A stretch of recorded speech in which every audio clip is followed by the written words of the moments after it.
আমরা যে এখন কক্সবাজার, কক্সবাজারের দৃশ্যগুলো দেখেন এবং কক্সবাজারের যে এই মনোরম ঢেউ এবং যে সৌন্দর্য, এটা কিন্তু সবাইকে বেশি আকৃষ্ট করে এবং এই জায়গাটা কিন্তু সবাই ঘুরে অনেক বেশি মজা পায়। বা আপনার গোসল বা যে মানুষের যে ভালো লোকগুলো আছে, দেখেন জায়গাটা কিন্তু অনেক সুন্দর। আমরা কিন্তু কক্সবাজারের যে মেন পয়েন্ট আছে, যেখানে অনেক মানুষ ঘুরতে আসে, যে জায়গাটা অনেক বেশি সুন্দর।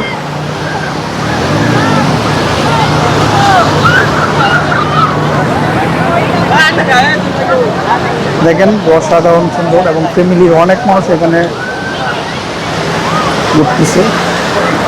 সবচেয়ে ভালো লাগার বিষয় হলো যে এখানে ঢেউটা বর্তমানে কিন্তু অনেক বেশি এবং এই ঢেউ কিন্তু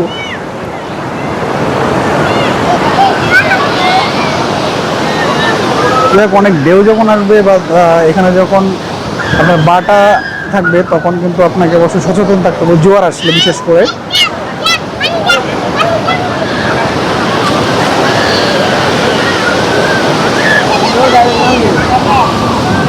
এখানে কি পরিমাণ ঢেউ এবং এই ঢেউ হচ্ছে অনেক বেশি। বর্তমানে ঢেউয়ের এত প্রেশার, এই প্রেশারে কিন্তু অনেকে নিতে পারতেছে না।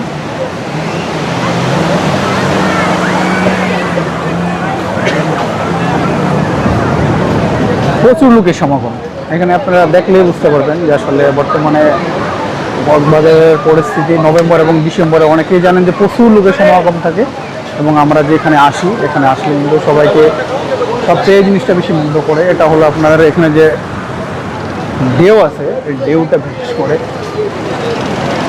সাগরের ঢেউ বলে পেয়েছি তেমন আর কি।